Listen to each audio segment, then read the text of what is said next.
Não existe felicidade nem infelicidade neste mundo. O que existe é comparação entre esses dois estados, nada mais.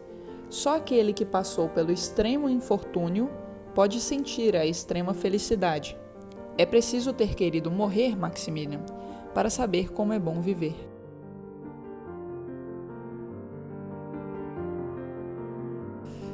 Boa tarde, galera. Tudo bem com vocês? Então, o que eu proponho fazer aqui agora é um vídeo mais aprofundado, assim, falando bastante sobre o livro.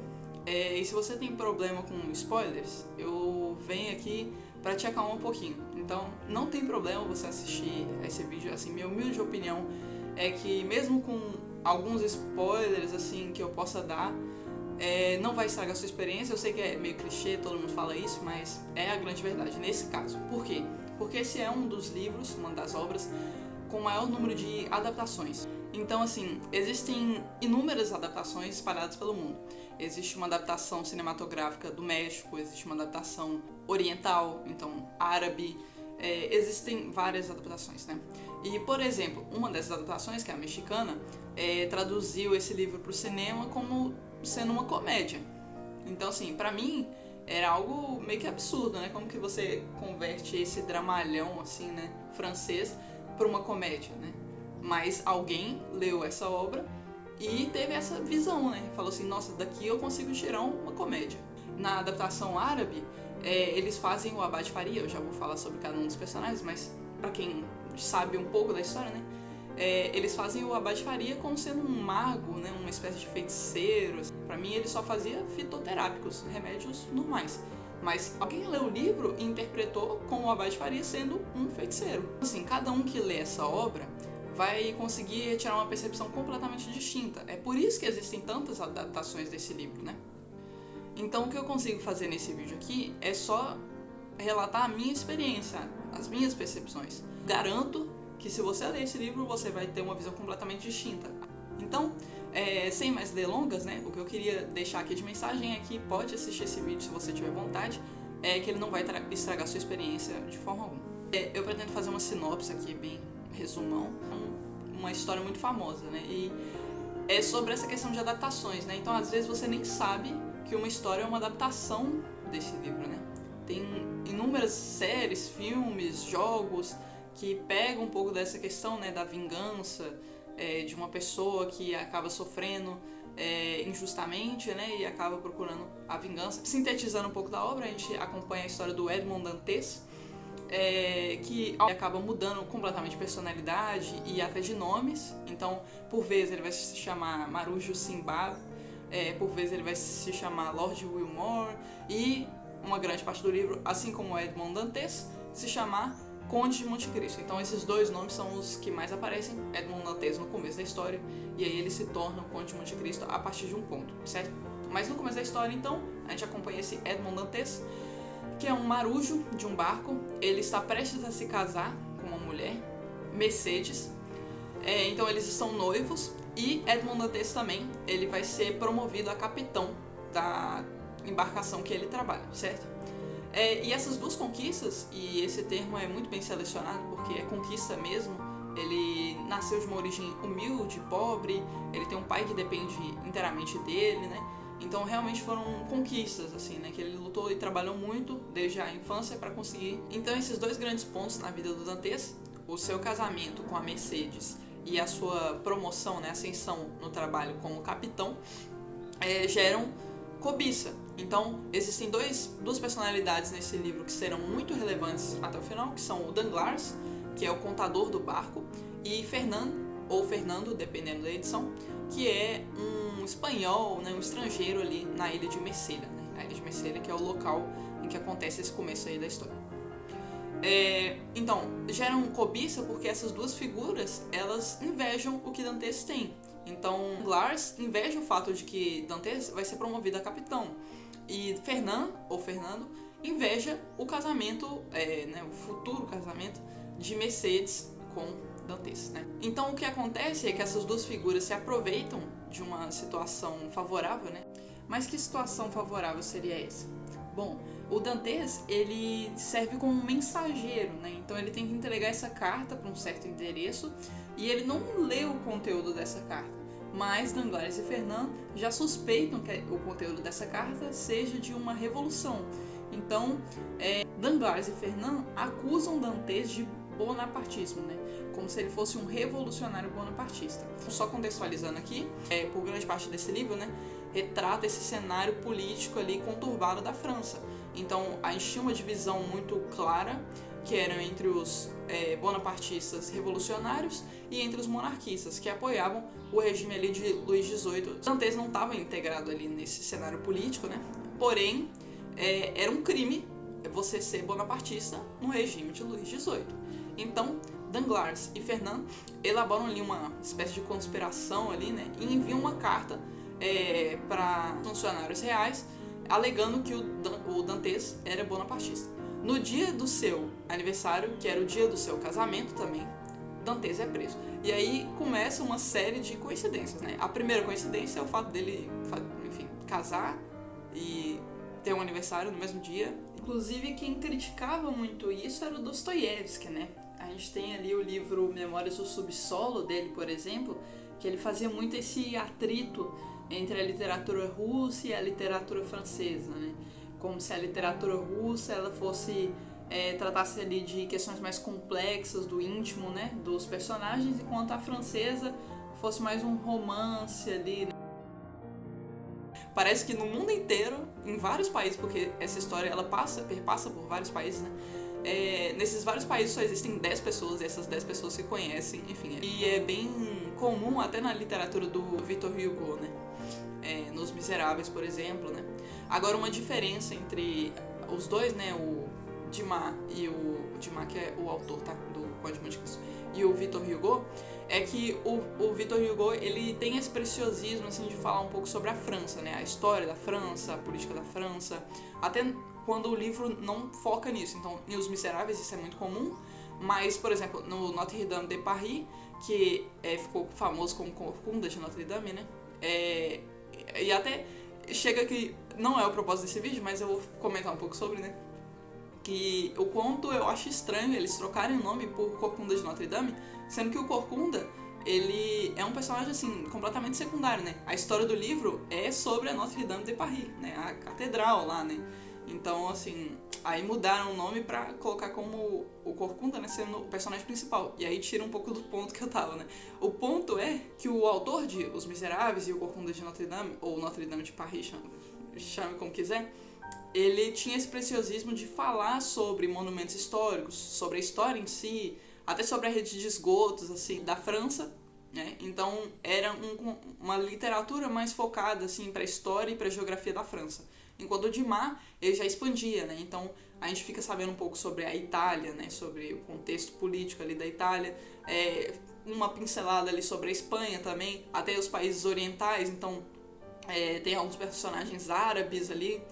Enfim, é bem interessante essa mistura que o Dumas traz e que o Victor Hugo não traz tanto, né? O foco da literatura do Victor Hugo, pelo menos a impressão que eu tive, é justamente a França, né? Enfim, acabei falando de Corcunda de Notre-Dame. Não era o propósito desse vídeo, mas enfim. Dantes é preso, não sabe sequer o motivo dele ter sido preso, sequer tem um julgamento. Então, a única oportunidade que ele teve de sair da prisão foi conversando com Villefort, ou Villefort. Villefort, então, que cumpre o papel de aplicador das leis, né? Como se ele fosse a figura de justiça, entre muitas aspas, dentro desse livro. O que acontece é que, por um motivo muito egoísta, do qual eu não vou me delongar muito aqui para o vídeo não ficar muito longo, ele acaba sendo condescendente, né? Então, ele como aplicador das leis, né, como essa figura de justiça dos homens, ele acaba cometendo uma injustiça, mesmo sabendo que Dantes era inocente, então ele permite que Dantes fique preso ali por muitos e muitos anos. Masmorra, assim, né, que é uma prisão ilhada por tempo indeterminado, então praticamente prisão perpétua, mas em todo momento, né, Dantes ele permanece ali com uma esperança de que não, vai ter um julgamento, né, não, eles têm que me falar um motivo de eu estar preso aqui, né.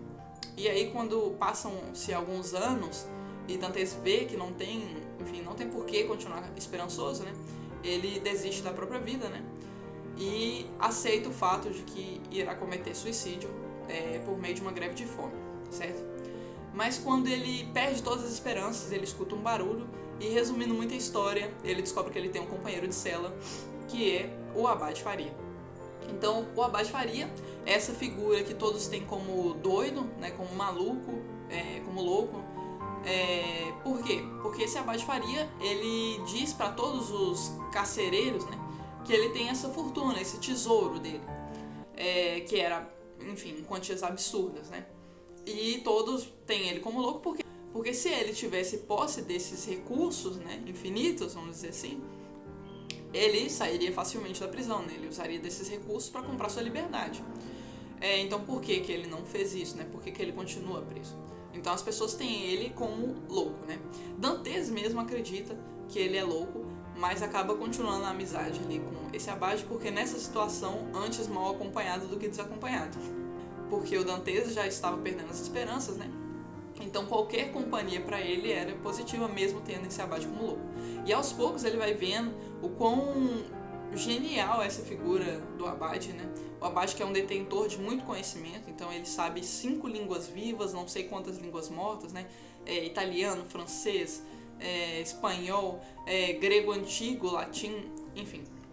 Esse Abade também que entende muito de anatomia, de fitoterapia, de remédios, entende muito sobre geografia, sobre a política, sobre a história de diversos países, e também sabe livros de cor, né? Então ele consegue reescrever inúmeros livros, porque ele já leu aqueles livros tantas vezes que ele sabe de cabeça, assim. É uma coisa meio fantasiosa, é claro, né? Mas essa figura do Abade, então, é algo que representa o conhecimento. Então, a partir daí, o Abade Faria auxilia o Dantes nessa questão de adquirir muito conhecimento, né? Mas o Abade Faria está dando conhecimento para o Dantes porque ele tem uma perspectiva de liberdade, né? Então ele tenta com unhas e dentes sair da prisão. E esse é até um ponto importante assim na obra, né?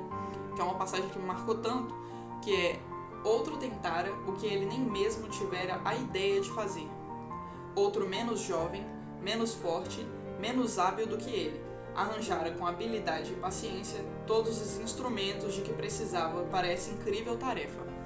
Então, o Dantes, ele percebe: meu Deus, eu estava desistindo da minha vida, né? Eu estava desistindo, eu nem tentei, nem cogitei a hipótese de liberdade, né? E outro, né, o Abade Faria, ele já era um velho, não tinha a melhor perspectiva de sobrevivência após a cadeia, né? Ele já tinha certeza de que ele morreria na prisão, e mesmo assim tentaram com unhas e dentes a liberdade. Então o Abade Faria, a partir do nada, criava essas ferramentas e com muita paciência e perseverança continuava tentando, cavava buracos na prisão.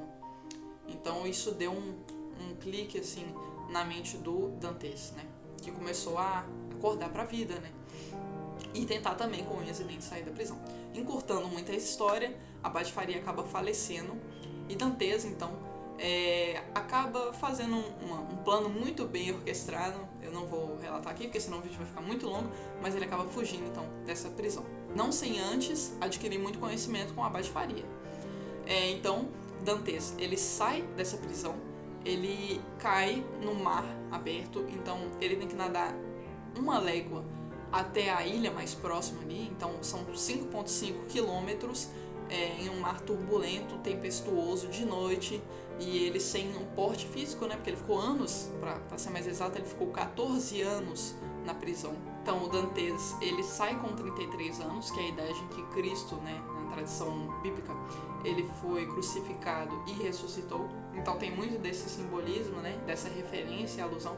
O livro é recheado de referências. Referência à mitologia antiga, referência à literatura, então tem referência a Dom Quixote, tem referência histórica, por exemplo, Alexandre o Grande, enfim. E, obviamente, muitas referências bíblicas, muitas mesmo. Êxodos, enfim, muitas referências bíblicas. E eu acredito que a partir desse ponto, né, que tem muitas referências, porque eu acho engraçado, até esse ponto, que a gente consegue perceber a mudança do conteúdo mesmo do livro. O livro fica bem recheado de referências externas a partir do momento em que Dantes adquire conhecimento e erudição, né? E outro contraponto é que, à medida que a erudição, né, e o conhecimento do Dantes cresce, a inocência dele cai. Então ele consegue perceber agora a maldade do ser humano, certo? Enfim, ele consegue fugir numa fuga assim muito bem orquestrada, muito sofrida. Tem um ponto nessa fuga que eu sei que eu tô me delongando, mas eu queria comentar. Que quando ele sai dessa prisão e ele chega nessa ilha, ele tá ilhado, enfim, ele precisa ir pra algum lugar, certo? Senão ele também não sobreviveria, de nada adiantaria. Só que as outras, a civilização, vamos dizer assim, tá muito distante daquela ilha, né? Então ele precisaria de um barco. E aí ele vê um barco naufragado ali, né? E outro barco vindo. Então ele finge ali que ele fazia parte dessa tripulação e entra nesse barco que estava vindo. Por que ele finge, né? Justamente para as pessoas não perceberem que ele era um fugitivo da prisão. E aí como que ele consegue conquistar a confiança daquela tripulação ali? O que ele faz é mostrar toda a experiência que ele tem como capitão de um barco. Então, ele que ia ser promovido a capitão de um barco antes de ser preso, e com o conhecimento geográfico, até que o Abade também instruiu bastante, né? Ele consegue mostrar que ele seria proveitoso para aquela tripulação, né?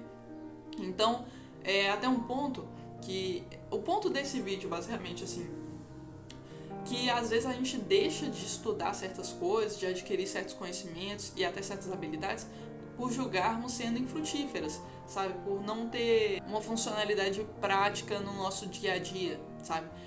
Por que eu vou estudar francês, sabe? Eu não tenho pretensão nenhuma de ir pra França, por que eu estudaria francês aqui no Brasil, né? Não, vamos deixar só pra estudar inglês mesmo. Ou então, por que eu estudaria botânica? Por que eu estudaria anatomia se eu não sou da área da saúde? Por que eu estudaria qualquer coisa, cara? Sei lá, tipos de solo, né? Por que eu estudaria, sei lá, sobre cavalos, sabe? Tipo, qualquer tópico, qualquer assunto. E a gente deixa de estudar certas coisas que até instigam o nosso interesse, né? Justamente por essa mania que a gente tem de produtividade ou de, enfim, tudo tem que ter um objetivo prático, porque se não tiver um objetivo prático é uma perda de tempo. E aí, para outras coisas, até nocivas, a gente não tem essa percepção, né? Então, por exemplo, tá tranquilo pra gente passar, e isso é uma média, tá? Da nossa nação, passar 5 horas na frente do telefone assistindo, sei lá, qualquer besteira, né? Enfim, isso não é frutífero, não tem um objetivo prático para isso. Por mais que você trabalhe, às vezes, com o celular e tudo mais, né? Mas eu duvido um pouco que dessas 5 horas você use as 5 para trabalho, né? Então, por que na questão de adquirir certo conhecimento, de ler um livro que ninguém vai falar sobre, tem que ser algo com alguma funcionalidade prática, né? Então, só que aí entram 2 pontos, né? Obviamente, eu sei que nem todos têm esse privilégio, né? Mas eu acredito que se você está assistindo esse vídeo, você faz parte desse grupo seleto de pessoas que têm o privilégio do acesso ao conhecimento. Infelizmente, um privilégio, né? Porque devia ser um direito básico. Mas, se você faz parte desse grupo, sabe, se expanda. Às vezes você tem vontade de estudar certa coisa, e isso é até uma autocrítica, né? De fazer algo, mas aí pensar, mas sabe, pra que eu vou fazer isso? Eu poderia fazer algo que tem um objetivo mais palpável, sabe, mais tangível. O ponto é que você só vai saber se uma habilidade ela é necessária ou não, às vezes quando for tarde demais. Se você esperar esse sinal de que, não, estude isso porque isso vai ser importante. Às vezes quando surgir essa demanda, você já não vai estar preparado, sabe, já vai ser em cima da hora. Então surge uma oportunidade de emprego pra alguém que, sei lá, fala alemão. E essa é a oportunidade de emprego da sua vida, assim, tem tudo que você queria. Você não sabe alemão, você não vai aprender alemão simplesmente do nada, sabe? Então, assim, não espere a necessidade, sabe? Se você tem interesse em, sei lá, saber sobre a história da Itália, sobre a geografia, sei lá, da Bélgica, estuda, sabe? Não por um objetivo, né, por um retorno prático, sabe? Mas por você, sabe? Se você tem interesse, estuda, sabe? Eu tenho quase certeza que não vai ser infrutífero. Das duas, uma. Ou você vai utilizar aquilo na sua vida, ou você não vai utilizar aquilo na sua vida, mas você usou aquele tempo que você poderia estar fazendo uma outra coisa, talvez até nociva, para fazer algo que, beleza, ficou no 0 a 0. Eu acredito que não fique no 0 a 0, tá? Eu acredito que mesmo que você não utilize na prática aquilo, você consegue puxar uma conversa com alguém, ou enfim, ter uma rede de contatos maior, justamente por ter esse conhecimento em diversas áreas, sabe? Isso é muito interessante. E no livro mostra isso assim na prática, como esse caso, né? O Dantes não seria aceito na embarcação se ele não provasse que ele tinha um conhecimento como tripulante, como capitão, inclusive, né? muito importante estudar. Nunca deixem isso de lado. É isso. Um beijo da Anitta. Então, por esse conhecimento geográfico ali, né, do mar, de rotas melhores, né, menos turbulentas, enfim, ele consegue provar a sua valia ali naquela embarcação. E é isso que acontece com a gente, sabe? Quem tem essa vastidão de conhecimentos, quem sabe, procura se expandir mesmo sem necessidade, ela acaba tendo uma gama de oportunidades maior, sabe? É aquilo de correr a própria sorte, sabe? É claro que você depende da sorte. É claro que você depende de oportunidades que nem todos teriam. Mas você tem que estar capacitado quando aquelas oportunidades vierem, né?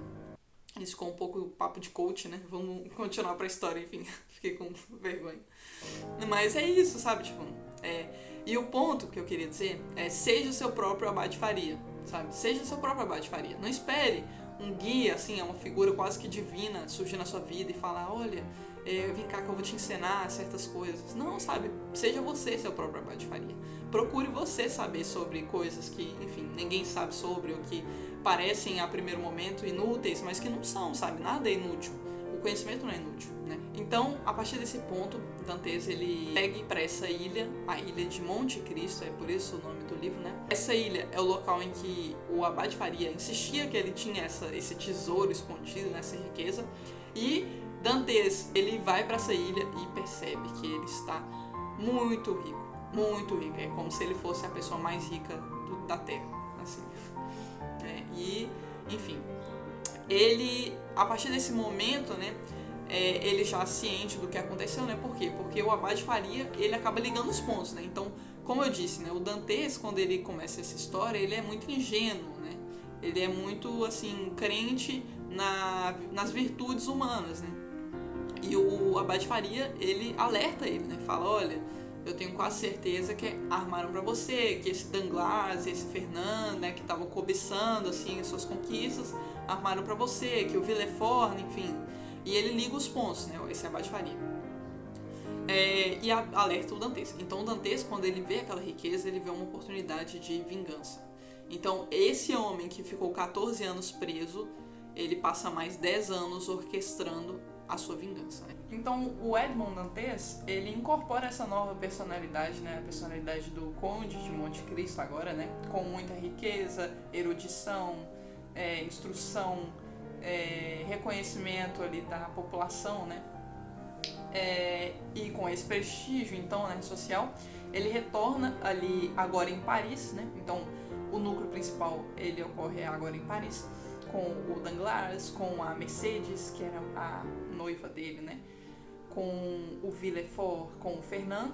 Ele retorna a esse centro, então, mas ninguém reconhece ele, né?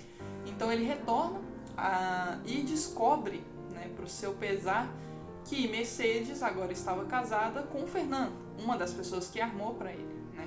E ela tinha não somente se casado, como tinha um filho com ele, né? O Albert. Além disso, ele percebeu que todas as pessoas que fizeram muito mal para ele tinham enriquecido, né? Então, e estavam com prestígio também social, poder aquisitivo muito grande. Então ele subiu, né, esse fervor, esse ódio, justamente por esse fato, né? As pessoas fizeram tão mal para ele e agora estavam muito bem, né? Então é a partir disso que ele elabora, assim, com mais fervor ali seu plano de vingança, né? Adeus bondade, humanidade, gratidão. Adeus a todas as coisas que alargam o coração. Substituí a providência para recompensar os bons. Que o Deus vingador ceda-me o seu lugar para punir os maus. Então o Dantes, ele passa a ser essa figura, né, de justiceiro, vamos dizer assim, né? E não é bem um justiceiro, né? Porque quem dita a justiça, né? Quem dita quem são os maus que valem a punição, quem são os bons que valem a recompensa, certo?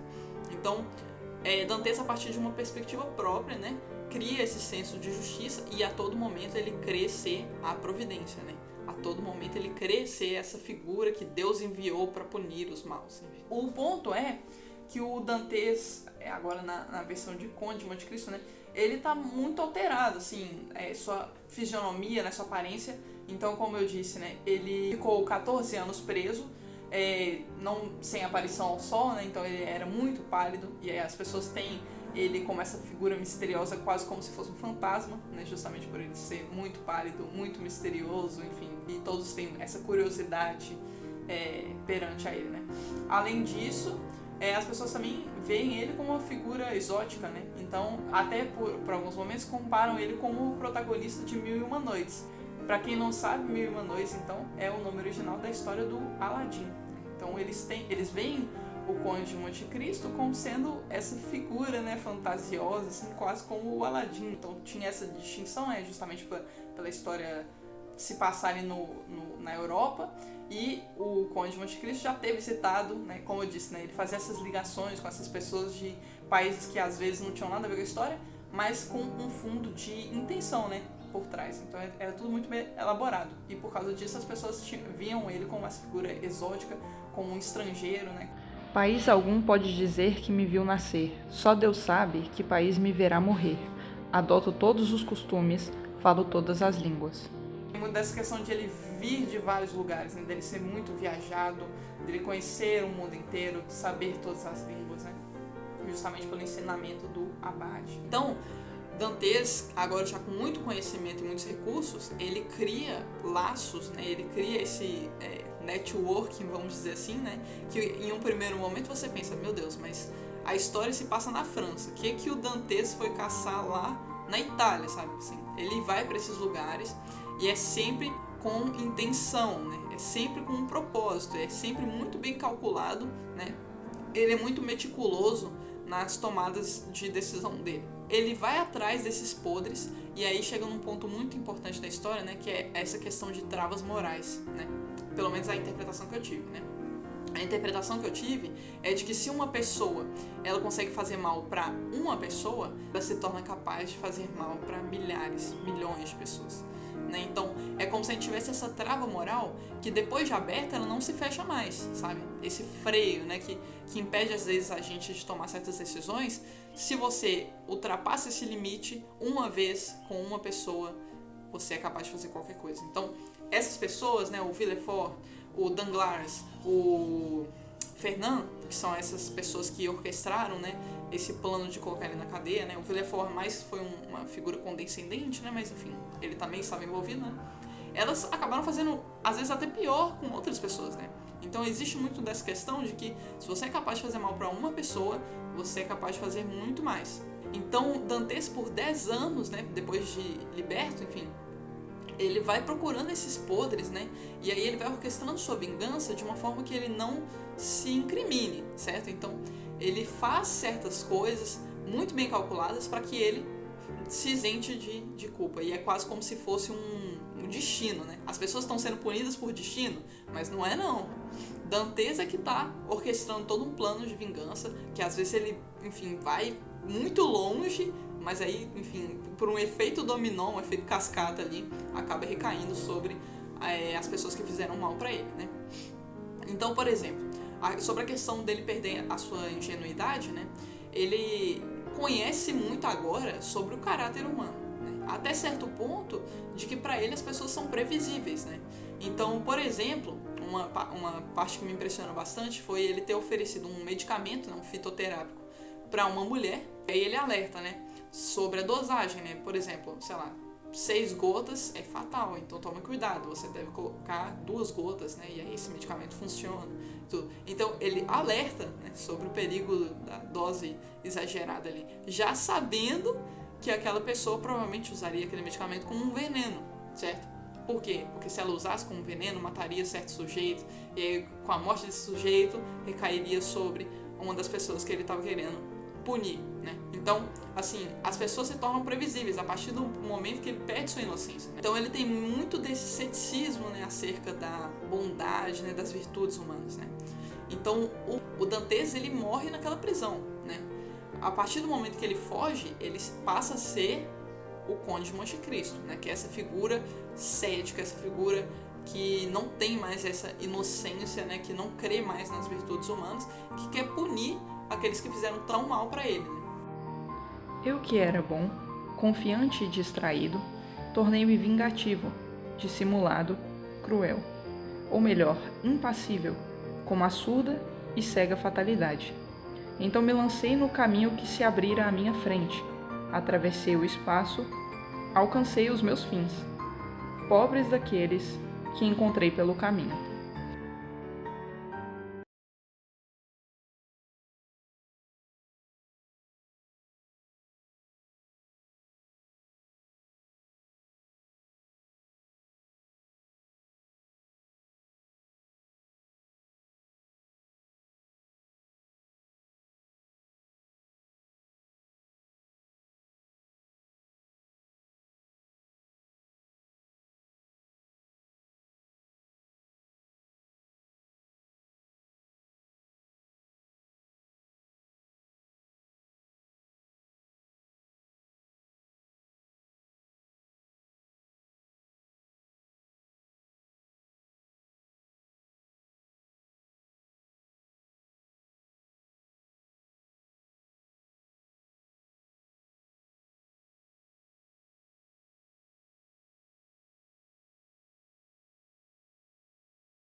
Eu que era bom, confiante e distraído, tornei-me vingativo, dissimulado, cruel.